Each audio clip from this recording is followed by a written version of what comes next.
Listener discretion is advised.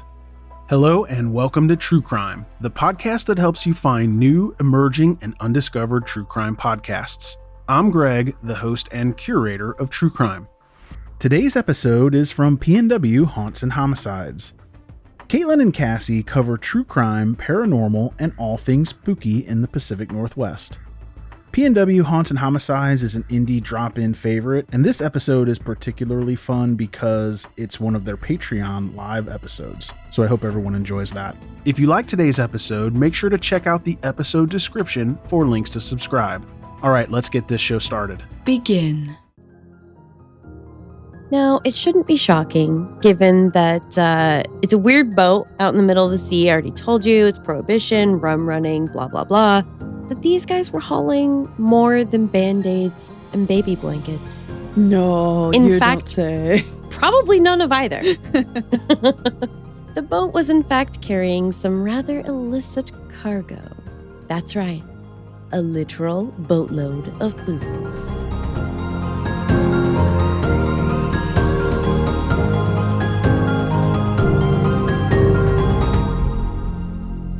Hi, Cassie. Hi, Caitlin. Hi, creepy people. Hello. Hello.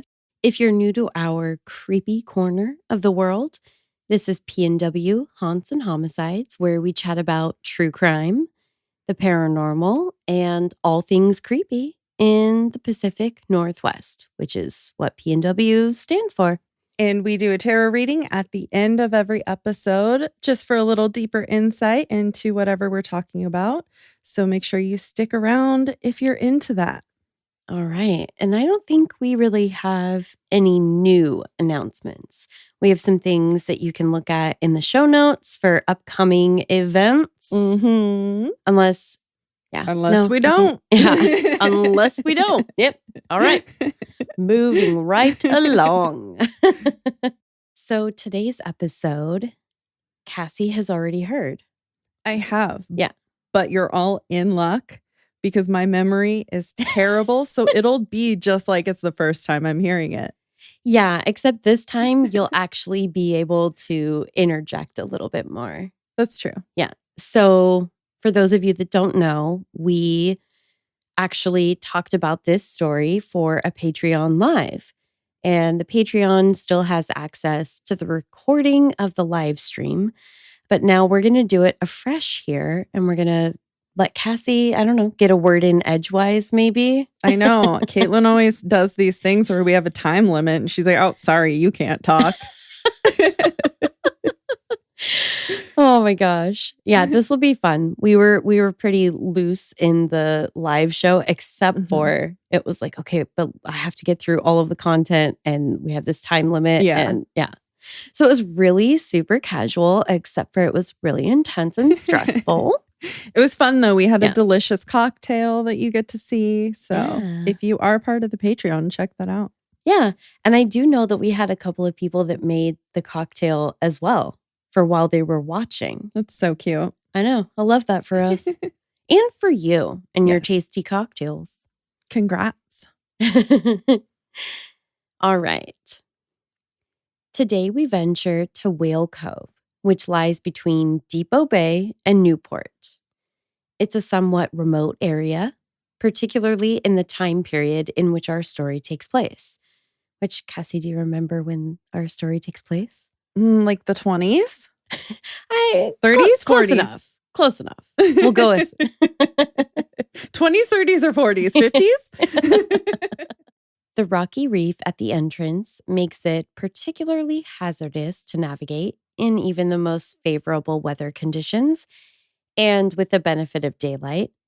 But of course, during Prohibition, many of the so-called crimes that were committed did not often take place in broad daylight, but in our favorite seedy establishment of the day, the speakeasy.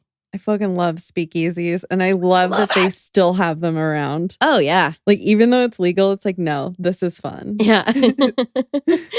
Breaking the law. Also, you said it was during Prohibition, and I'm like really embarrassed because I don't know when that is, and I feel like I should.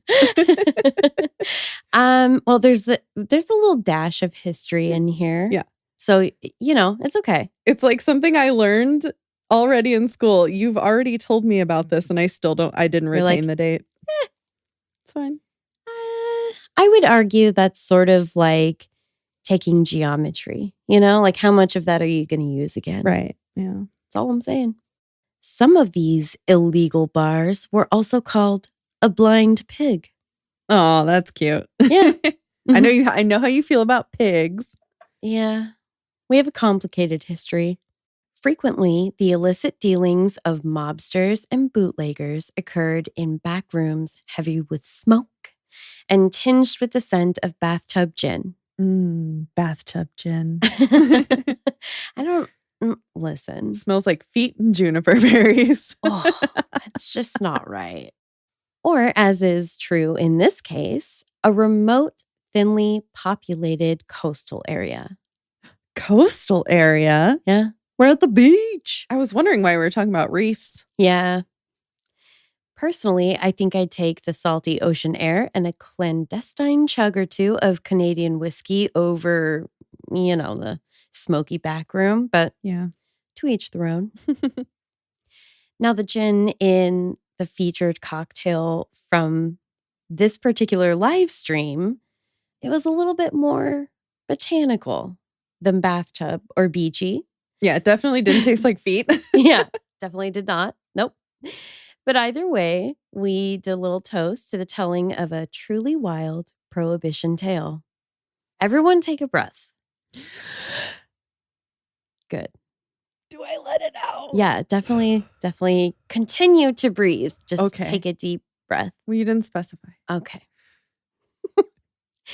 Because this is a real buzzkill. Oh. Yeah. But it's straight from the Oregon Historical Society's website. The 18th Amendment to the U.S. Constitution, it's a rough one, prohibiting the manufacture, transportation, and sale of intoxicating liquors was ratified by states in January 1919 and took place in January 1920. Boo. Exactly. Now, you weren't that far off. I said the 20s. The 20s and 30s. Okay, so why did you made me feel like I was wrong? I did not. I was just going to let you go. Caitlin's gaslighting me. Everyone just witnessed. We actually have an image of this U.S. Bureau of Prohibition sign, and it's held at the OHS Research Library's Oregon Journal collection. So, pretty cool. Probably going to put that in the post on the socials. Nice. Oregon History Project's account of the situation, and it is a situation. Zoomed in on the ground here in Oregon bears bitter fruit. I hate bitters. Do you? Yeah, not a fan. Prohibition came to Oregon in 1916, earlier than the rest of the United States. The United States. Well, I was going to say U.S.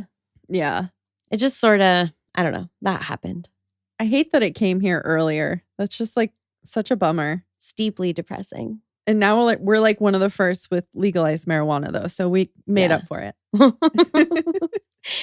Here, a member of the Women's Christian Temperance Union, we're going to shorten that up to WCTU if it pops up later in the case notes. Okay. I don't remember. I think it does, which is why I shortened it. She is posing in a picture with the Portland police in front of a cache of 108 cases of liquor waiting to be destroyed. Man. And you probably remember this picture. Cassie. Of the original Karen. Yeah. The police department used its basement as a warehouse for confiscated liquor. And they only destroyed as much as the public demanded, which was there a big public demand? What does that mean? They kept some? Mm-hmm. I'll explain. Okay, I don't remember this part. Oh my gosh. Yeah. Vice Squad members sometimes delivered cases of liquor to City Hall, and most speakeasies paid corrupt police officers for protection and tip-offs before liquor raids. Interesting. So I guess that's what that means. Yeah. They only destroyed as much as the public demanded. So like as much as the public knew about, but if there was any they didn't know about, they were like, Or, as much of the public that actually wanted it destroyed that they knew about. Right. So it's kind of it's a real onion situation. Yeah. Oh my gosh. Now, of course, it's tempting to boo this outwardly appearing Mrs. Scrooge type character. But what's the fun in doing so without at least briefly pausing to take the greater historical context into consideration? It's not fun. That's why I'm going to talk about it. No. Yeah. Okay. No. Why? Why? If you're not very familiar with our nation's history as it relates to prohibition and the temperance movement, I have some notes. It's important to understand that the women were living in a time where they were without the right to vote, which is like major 2 thumbs down. Yeah. 0 out of 10. Do not Super recommend. booze for that. Yeah. Super booze. Get it? Yeah. Super booze. They existed in the framework of a patriarchal society with limited options. Like, ew. I know. Yeah. We're still trying to get out of it. Right? I can't even, yeah. Yeah. Like, seriously, have you seen its Yelp rating? Negative. Yeah. I'd leave 0 stars if I could. Women were often placed in precarious positions, forcing them to turn to survival sex work or left vulnerable to spousal abuse in one form or another, which also don't love. No. Not great.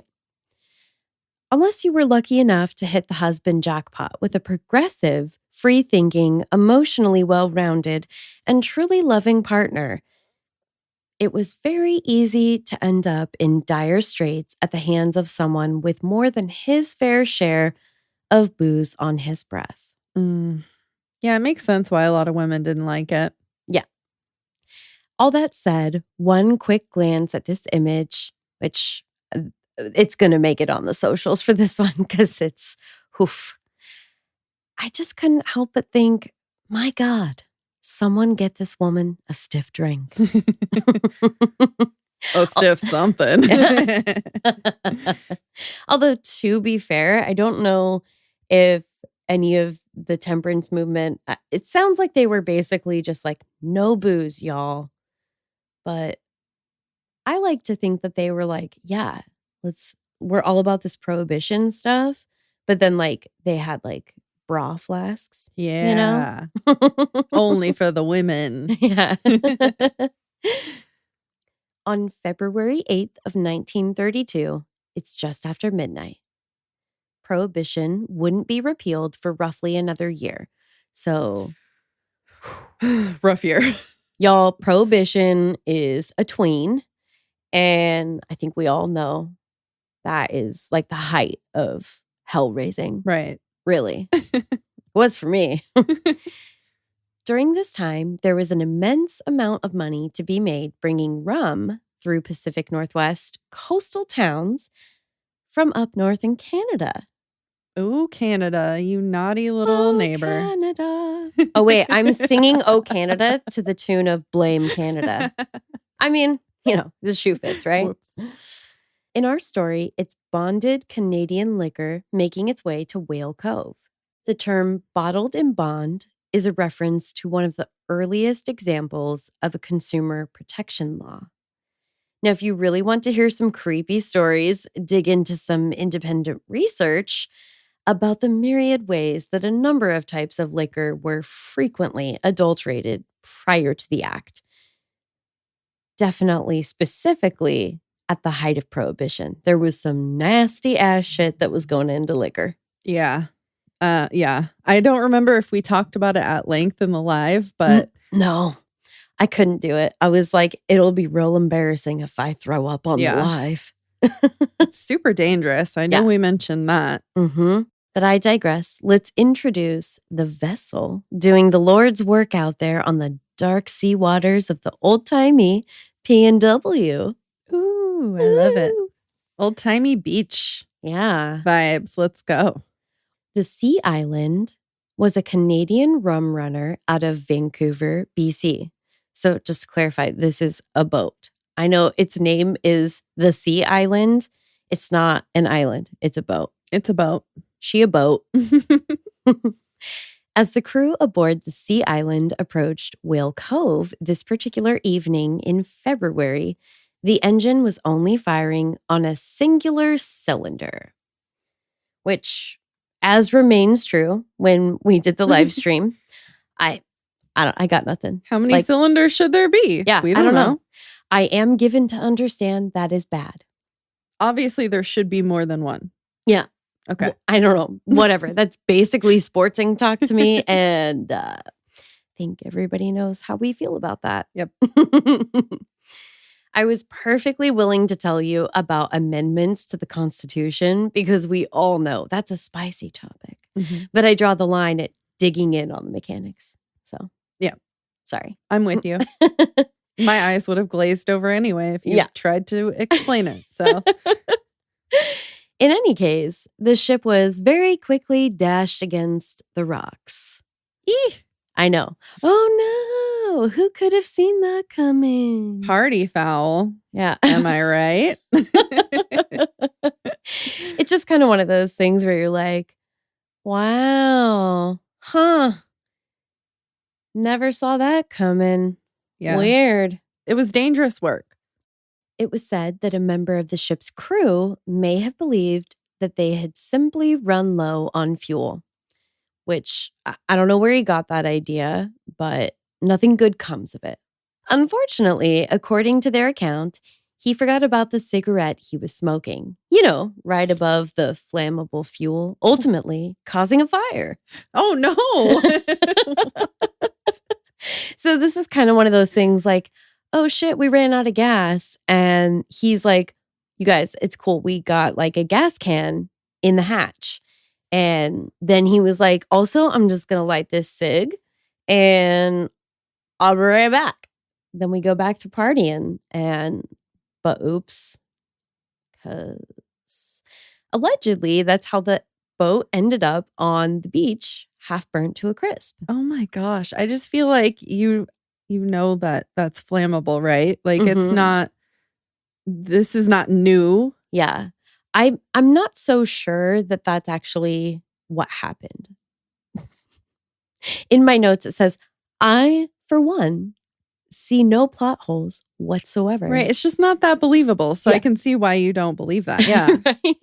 Like, oh, yeah, you're like within probably, hundreds of feet at most of your destination. And you're like, oh no, we don't have enough fuel. We're not going to make it. And you go to refill. And then also you're like, oh no, I'm a dum-dum who forgot how fire works. I'm going to light a cigarette. I don't see it. Yeah. No. Yeah. Do you think it was sabotage? I think that they just burnt the boat to cover up the evidence that they were rum runners. Oh, right. Because they crashed it and then burnt it. Yeah. Okay. Like, nothing to see here, guys. You heard that big crash noise and you saw the fire and thought something was up? No. Everything's fine here. Nothing to see. Yeah. Look over there. The crew that abandoned the ship and made for the shore, because some people did that, was made up by William Kerr, Charles Ryle, and Arthur Babcock. So they were like, okay, so this boat is in a bad way, so like deuces. Probably what I would do. Did they swim to shore? They had to have, right? No, I think they had like a smaller craft, like a like a little lifeboat? rowboat or something. Right. Yeah. Okay. Now, it shouldn't be shocking given that it's a weird boat out in the middle of the sea. I already told you it's prohibition, rum running, blah, blah, blah. That these guys were hauling more than Band-Aids and baby blankets. No, In you fact, don't say. Probably none of either. The boat was in fact carrying some rather illicit cargo. That's right. A literal boatload of booze. Ooh. You're listening to an episode of PNW Haunts and Homicides on True Crime by Indie Drop-In. We're going to take a quick break. And now back to this episode of PNW Haunts and Homicides. Once ashore, they unloaded it. Wait for it. 400 cases of liquor. Gosh. But we're not done. There was also a total of 900 gallons of 190 proof tanker truck alcohol that had previously been stashed in 15-gallon cans aboard the craft. So, party at Whale Cove. So how many cans is that? I don't know. It's a lot. 400 I don't know. It's so gallons much. in 15. No, 400 cases and 900 gallons. Oh my gosh. Seriously, if a train leaves Boston... How many cases of booze does it have on it? Listen, the point is that if you are there at Whale Cove, you're too drunk to do the math. Right. Okay? That's the takeaway. The men would later tell the authorities that the sea island just accidentally drifted into the cove. Okay. In this instance, just like law enforcement at the time, I'm inclined to believe that the cove was, of course, actually their true destination. Right.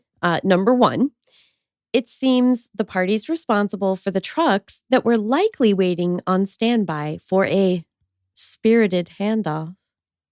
Oh, I see what you did there. Right? Okay. They were not prepared to abide by the maritime code and risk going down, at least metaphorically, with the ship, because they'd taken off in order to avoid jail time. So the guys in the trucks were like, bye. Abandoned by the transport vehicles awaiting the shipment, the crew then buried their precious cargo on the sandy beach before them. So you're just a big old copycat. Wanting to bury little airplane bottles. Yeah, exactly. Historians and locals have speculated this was likely the usual system for offloading the booze, as it might avoid detection better to recover the booze in a less conspicuous manner than having a suspicious-looking truck head out to the beach randomly in the middle of the night. Like, that checks out. Yeah. Because that's fucking weird. Either way, they were having to work quickly to hide the loot, whether according to plan or not. So either way, they're like, holy shit, we gotta hide this. It's like that scene in Super Troopers. These snozberries taste like snozberries. He's already pulled over. He can't pull over any farther. Oh my gosh. Yeah. Once completed, the 3 crewmen made off in a vehicle belonging to 2 of the local loading crew. So somebody stuck around. Well, that's nice of them. Apparently, these guys figured that law enforcement was likely to be suspicious of a bunch of dudes barreling through the cove on their boat in the middle of the night and then lighting it on fire as the trucks waiting up the road peeled out. They were not wrong. It's just like such a mess of a situation. Yeah. It's pretty shady. They needed to make it over 400 miles up north to the Canadian border before they could be home free following the incident. Mm. So they were transporting booze from Canada and then they were fleeing back to Canada? Is that what? Yeah, because basically they're like, they're going to figure out that there's a bunch of booze on that beach. We got to get the fuck out of here. We don't want to be the guys that brought the booze to the beach. So that wasn't the plan to go to Canada afterwards? It was like, I mean, eventually they would have gone home, but okay. Yeah. I see. Yeah. They were having to hightail it. Right.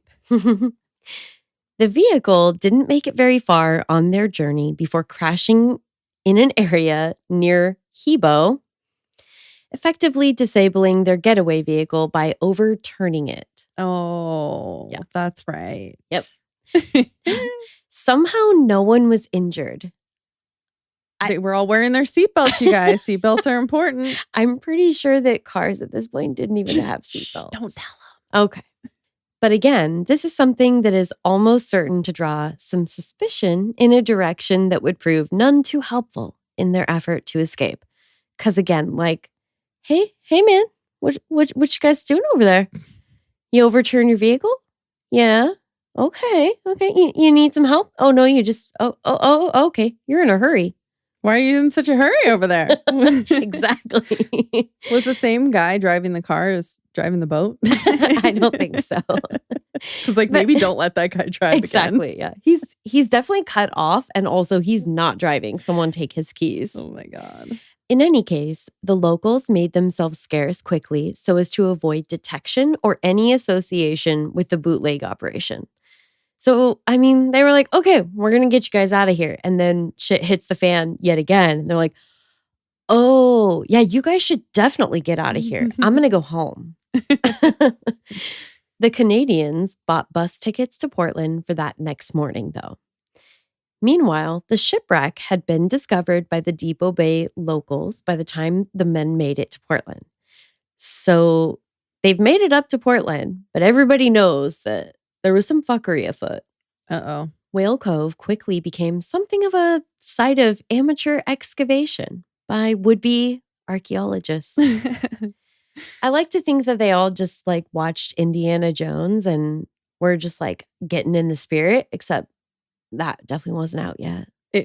Time machines. Yeah. So I don't know. What would be the other reason that you would just be super happy to dig away at the beach, Gold. Booze. Yeah. Oh my gosh. I don't know what excuse that they came up with, but hopefully they had something better to tell the authorities. Yeah. Because I'm sure there's, law enforcement all over the beach and they're like, you guys trying to recover the contraband? No. Seashells. I dig here every day. Seashells by the seashore, Say it 5 times fast, huh? What is it, Sally or Susie? Susie? I think it's Sally. Sally sells seashells by the seashore. Anyway. That was not fast. No, it wasn't. And I barely did it the one time. Anywho, at this time, Trooper Johnson of the Oregon State Police was beginning to investigate the Vehicular crash. It's a little tiny car, the old-timey car with no seatbelts. He quickly realized that the plates had been switched, thereby blowing the cover of the Canadians who'd been seen in Hebo prior to boarding a bus to Portland. He was like, hey, I wonder if this weird car that has the plates switched out and is overturned and abandoned has anything to do with these bootleggers that also crashed their boat. Probably not. Unrelated, I would say. Listen, if this was a serial killer, they would definitely be thinking these are unrelated. Right. Yeah. That's just how that goes. It does. You're right. Right? Their descriptions were wired to Portland, where the men were arrested. The Lincoln County authorities were alerted, and in turn, the prohibition agencies on the state and federal level would make quick work of returning the booze-besotted beach back to normal. Dark times. I like the boozy beach better. I do too. In a bid to try their hand at recovering some of the liquor that likely remained hidden on the sandy beach, some locals were emboldened to slip into the scene after darkness had fallen. After the feds cleared out, it was all but certain that there were still a number of cases left buried in the area. So you best believe there's people out there. Definitely, it's like a search and rescue party. Right, yeah. Which, of course, made Whale Cove an unsurprisingly popular leisure spot. The reef that caused the calamity in the first place was henceforth known as Bootlegger Rock. Is it still called that? Yeah. Nice. The Canadians were taken to county jail in Toledo. About a month later, they made a daring escape from the jail because a boat crash, a fire, a car crash, wasn't really quite enough, you know? Gosh. Just didn't feel done. Didn't feel complete. You've got to get that extra in there, you know? Yeah. At 10 p.m. on Saturday, March 19th of 1932, the end of Prohibition was still several months away. So close. Yeah. 4 vehicles rolled into Toledo, Oregon, 1 sleek-looking sedan-type vehicle, 2 trucks, and a Buick coupe. This last vehicle was occupied by 2 men with machine guns. So, Okay. just Casual. yeah. In total, there were 9 men that had been sent to rescue the crew of the Sea Island and bring them home to Canada. As they arrived, they intended to take back more than just the members of their crew. They were also going to recover the booze that was stashed away in the jailhouse evidence room. Oh, they're going for it. Yeah, they are. Although, to be fair, you made it kind of one-stop shopping for them. That's true. Yeah. So there's that. At around 11 p.m., it was time to get the show on the road. One of the trucks pulled up next to the jail with an oxyacetylene torch that would have the men freed in a matter of minutes. So, doesn't feel like it's not a Supermax. The crew members thought it might be best to stay and face the music. What? I know, the most Canadian thing ever. But it didn't take much convincing before the entirety of the group was on the road again. They're like, maybe we should just stay, you know? No, let's go, though. Yeah. but also, let's just go. We came all this way. Well, I mean, they got on the road again after loading as much of the confiscated booze into the 2 trucks, as they could manage, that is. Right. So, which was a lot. Oh, I was like, what? Yeah. I was going to say, how much was it? Because yeah, I don't have an exact figure on that, but they managed to get away scot-free, or so they thought. Oh. Law enforcement had been alerted by an anonymous tip that something was going to happen that evening in Toledo. Be more vague. Something's going to happen. It's like somebody's, speaking of tweens, somebody's Facebook post from middle school where you're like, I'm so unhappy, but don't ask me what this is about. Yep. Oh, man.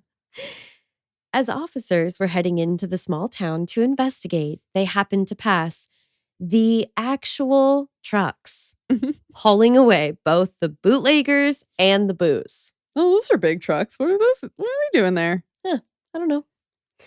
When they arrived to find the prisoners escaped from the jail and the loot all missing from evidence, suddenly those trucks they'd passed didn't seem so benign. The officers made quick work of their pursuit. When police caught up to the bootleggers on Highway 18, as one of the vehicles was said to have been refueling in Grand Ronde, the jig was apparently up. So they had stopped for gas. Damn it. That damn gas is just getting in the way. I guess. That or somebody's road munchies. Right. Yeah. It's hard to say. I need some jerky. Yeah. Some nuts. Doritos. Yeah. A rock star. Yeah. It's just there's 9 dudes that came to rescue them and then the crew from that ship, and they've been eating prison food. Now you cram some Doritos and rock star down their throat. That is just going to be they're going to be hot boxing their own farts. Yeah. Ew.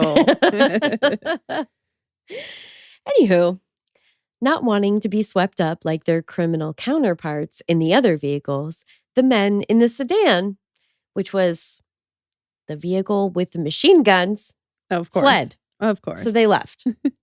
Seriously, you guys? You're supposed to be the muscle. They're like, yeah, but these are just for show. Yeah. We're just hoping that would just scare people away, But in all seriousness, I'm glad there wasn't unnecessary bloodshed. Yeah, I think if machine guns are present, it's sort of everybody else brought a knife to a gunfight. Yeah. It's not a good situation. I brought a regular gun to a machine gun fight. Oh, God. Yikes.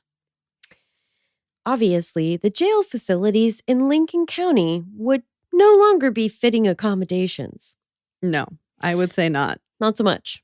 So the bootleggers were instead held at the Benton County Jail in Corvallis, which at this point I'm like, no. I don't want them at my jail. No, thank you. They just like professionally fuck shit up. They do. Trials were held. Everyone pleaded guilty. All of the men were convicted on various liquor and prison break charges. Both federal and state offenses and sentences were meted out from a few months to a few years. So, nothing too hardcore. Can you imagine that the one guy, I don't know why I picture it's like the one guy who wanted to stay. And he was like trying to convince everyone to stay. And he's like, I fucking told you guys we should have stayed. Probably. The man who took the biggest hit was the supposed ringleader of the Oregon crew, Paul Rameli. Ooh. Yeah. He's kind of cool, I guess. Ringleader Paul. Yeah. He had been running liquor around the Portland area and was a well-known international motorcycle racer. Oh, okay. So I guess probably pretty cool for the time or he probably whatever. thinks he's cool. Yeah. By the time the Canadians had served their relatively short state sentences for the most part, Prohibition had been, spoiler alert, repealed. Oh, yay! Yeah. So the federal charges were dropped. That's good. On December 5th of 1933, President FDR would see to the end of the wildly unpopular nationwide prohibition of alcohol. Yay! Yay! Oh, should we do a clink? Yeah, let's do it. Clink. Thanks, FDR, buddy. Oh, God, what a solid guy. Despite its long relationship with temperance lawmaking, with debatable levels of success, Oregonians proved to be ready to drink again. No shit. You know what I mean? It's just like riding a bicycle, but with beer. Voters passed a repeal initiative, and the state was back in the business of booze. How much throwing up do you think there was that night? It's like the streets were running with throw up. Ew. Gross. I mean, if you haven't drank, well, theoretically, it wasn't legal, but I'm sure people were still drinking. Yeah, people were still drinking a ton. And here's the thing is even though he repealed the nationwide prohibition of alcohol, it wasn't just automatically all of the states got booze back again. That's true. I like to think it was, though. Yeah. Just that night, immediately, suddenly, everybody's just getting cases of booze delivered to their house. Party in the USA. You're like, okay, that makes sense. I get why FDR, people say he's the best president. Do they? I don't, whatever. Who cares? For this reason alone. Yeah. Okay, so none of that happened. That's historically inaccurate. Whatever. Legislators created the Oregon Liquor Control Commission, now known by everyone who doesn't like to babble as the OLCC. Right. Mm-hmm. Just days after the repeal. So we were ready. Had to be. Yeah. We were all right, somebody's got to take charge of this. The OLCC's primary guidelines, the state-run liquor stores, limited distribution licenses, rules governing food and alcohol were based on, wait for it, the Canadian system. Oh, right. Yep. The illegal Canadians. You're rule breaking. Yeah. Sons of bitches. They're not illegal. What they're doing was illegal. Yeah. I didn't say that right, but so they took the laws from the people who were breaking into our country and bringing booze illegally. And that's so funny. Yeah. It's so funny. It feels right. It feels right. Oh boy. So should we do another tarot reading for this, even though we already did one in the live? I suppose. Let's do it. Okay. Tarot. I have put all of my bootlegger thoughts into there. Boozy. Okay, here, hold on. I gotta just take another sip. Make sure this is You are, I am. Cheers. Oh, yeah. Cheers, creepy people. Okay. I feel like What? You do that every fucking time. Oh, okay. We got the High Priestess in reverse, which we literally just got. for the second time today. Yeah. Interesting. You're listening to an episode of PNW Haunts and Homicides on True Crime by Indie Drop-In. We're going to take a quick break. And now back to this episode of PNW Haunts and Homicides.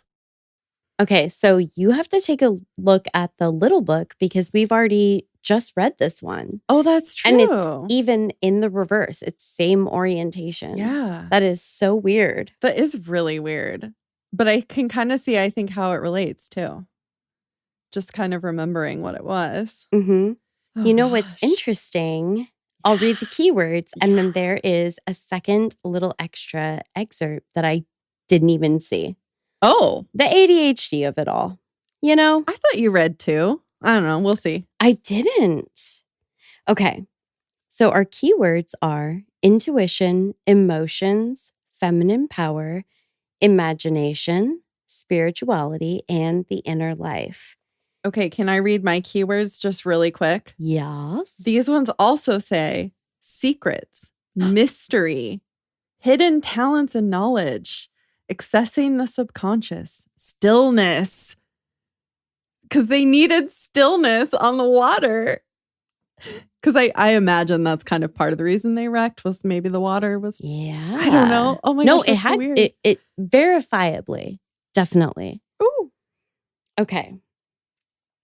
This is really interesting because I feel like this would have really shed some light on our last conversation where we drew this card and I left it out. And now here we are. Oh.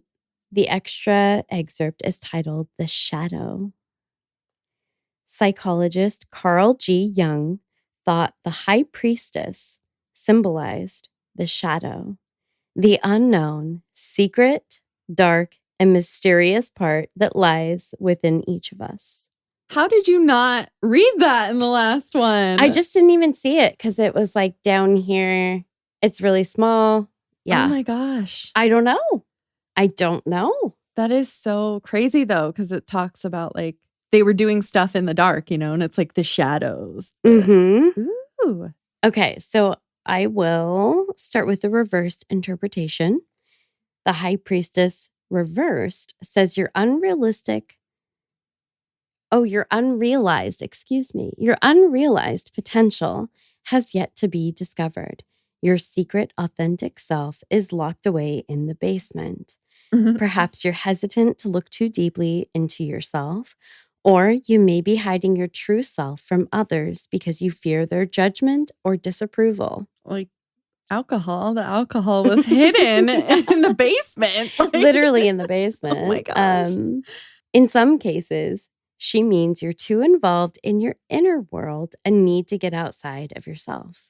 Which, okay, and I'm just going to throw this out there. I think some people are not big drinkers, but they will go, to a party or various places, and they're like the type of person that will nurse one drink all night because it allows them to relax enough to like kind of socialize a little bit.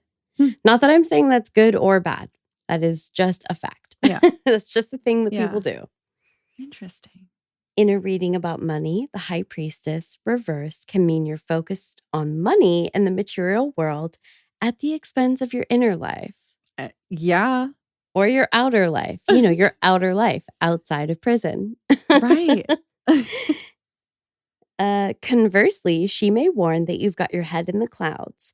Maybe you're ignoring a financial problem or expect someone to take care of you financially. Yeah. Or expect someone to break you out of prison. Yeah. That's kind of where I was going. Yeah. If the reading is about your job, this card can mean your insecurities are holding you back. Or it may recommend retreating from the busyness of everyday life, spend more time meditating or in spiritual practice. In some cases, it warns of treachery, secrets, or intrigue in your workplace. Something hidden may soon come to light. I don't think I have to explain that. Yeah. I don't think we need to point to why that insight is helpful Very in obvious. this case. Yeah. Wow. In a reading about love, perhaps you or your partner is trying to hide something that needs to be revealed. Bottles of booze. Yeah, because they were in like a partnership, I'm sure. Yeah, all of these maybe. people trying to do these shenanigans. The bootlegger shenanigans. Hey, what's that place that you like with all the goofy shit on the walls? Shenanigans. Or you may refuse to engage fully in a relationship. Sometimes this card symbolizes loneliness or withdrawal from close personal relationships. I mean, that can happen with booze too. I mean, and it can also happen if you serve like anywhere between a few months to a few years in prison. Internationally. Karen tried to tell you guys. Yeah. I don't remember her actual name, but should I read from the little book? Yeah, do it. Okay. The crab spider, which is what that is, a crab spider. Goldenrod crab spider, actually. Okay. I think they're beautiful. The crab spider scoffed at the showy web in the nearby sapling. Instead, she perched inside her flower, a delicate secret enfolded in the petals. Oh. And she waited. Oh, boy. Ooh, that's kind of like the delicate secret of the booze enfolded in the ship. And she waited until her coloration matched the flower. She waited until what she needed came to her in the stillness and relied on intuition. For the unsuspecting honeybee, drawn close by color and nectar and curiosity, the flower's hidden knowledge was revealed only in her last moment.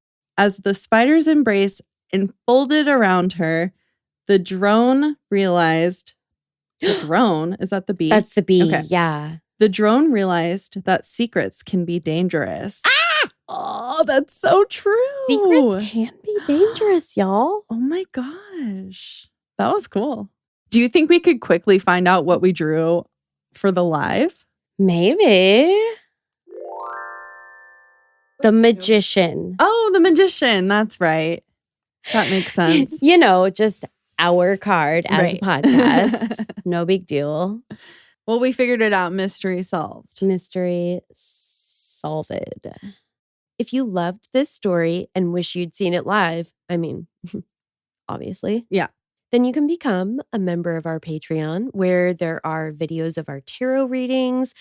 You will also gain access to the recorded live of this story. Yes. Oh my God. So cool. So cool. And then also there's other cool stuff like ad-free episodes, stuff like that. Bonus content of, a lot of stuff. yeah, a menagerie, if you will. Patreon is a monthly subscription with a range of price points and benefits. Every member does get a personalized welcome card that right now comes with your very own mini tarot reading in it. It does. So, like, why wouldn't you want it? And you also get a shout out in an upcoming episode. It's true. This is a new thing we've added, and I think it's going to be really fun. I know we're going to have to work through all of the existing names, so it might start getting a little cray. It's going to be fun, though. It's going to be awesome. It's party up in here. Awesome possum. However, if you can't support us monetarily, no worries. You can also pick one of the absolute best ways to support us that are super duper free 99. Totally free. Yes. Tell everyone and anyone you can about us. Leave us 5-star ratings and reviews On any platform, anywhere you listen. I mean, especially if you listen on Apple. Yes, definitely. That's by far the biggest one you can leave a very helpful review on. Yes. If you have any true crime, paranormal, or witchy stories to submit for our listener for our listener appreciation episodes, Creepy People Chronicles. Yeah. Dun, dun, dun. please email us at pnwhauntsandhomicides@gmail.com. That's all spelled out. There's no special characters. Super duper easy peasy. Oh, I'm bringing it back. Oh! Or you can also use our handy Google contact link in the episode description. Do it. Click it. Click it real good. You are always welcome to remain anonymous if you'd like, or you can tell us your first name and we will shout you out, which is what people usually do. But sometimes, you're a little unsure about sharing a story. Yeah. We're cool with that. Yeah. Whatever you want. These are your episodes. It's your way. Exactly. And remember as well, the stories don't actually have to be from the Pacific Northwest if you want to share. They can be from anywhere you are. Mm-hmm. Mm-hmm. Anywhere that things be getting creepy. Mm-hmm. We want to hear about it. Even if it's just in your own brain. If it's in your own head, let us know. Oh, shoot. I didn't know that. Okay, well, I'm going to be writing in. All right. We're going to get so many emails now. Follow us on all of the socials if you don't want to miss out on photos of our tarot readings, the beautiful altar setups. I mean, no pressure, but like if you could just give us 100 million likes on those, I do spend so much time. It's like that scene in Step Brothers. Supper's ready, y'all. Come get it. I've been slaving over this for hours. She does put a lot of thought into them and making them different every time so that you guys have, a little feast for your eyes. Yeah, for your eye holes. You can find links to us on literally all of the things on either our link tree or our super duper fancy pants website, Check that out. Is the same as all of the other things. It's PNW, Haunts and Homicides, all spelled out. No special characters, because I don't think they allow that. Is it .com? Yeah. Yeah, it's a .com. .com. Nothing weird. I know. It would have been cool if we could have gotten .gov, but... Nah. They don't just give that out to anyone. I actually don't know. Yeah, we're not really sure what the rules are. Have a creepy ass day. See you next Tuesday. Well, don't crash any boats or light any boats on fire or try to bootleg booze because that's very dangerous. Yeah, it's got a real Murdoch vibe to it. I wouldn't know. And I'm sorry, like it's always going to be Murdoch. It's a hard CK, and I know that's not how it's said, but I don't care because they're garbage. Murdoch. Yeah. Pretty much. Pretty much.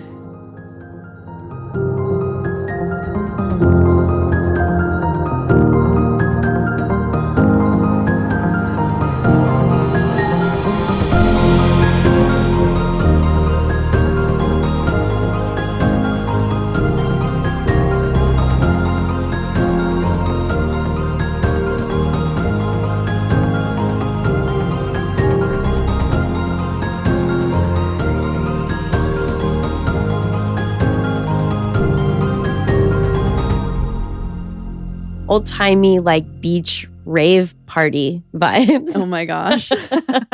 Let's do that. Let's throw an old-timey rave on the beach. Oh my God. So it's like Great Gatsby, but like with bikinis and sand. Yeah, and like neon lights. And really mashing it up. And DJs. Okay. Yeah.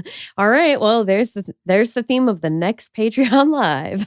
I had a genius idea just now. We hide little bottles of booze and Molly all over the beach. Oh, that's a good time. We're doing it. Yeah. Goals. Life goals. Hashtag goals. Allegedly about the Molly. So. Yeah. Obviously. Hashtag dare. Fuck dare.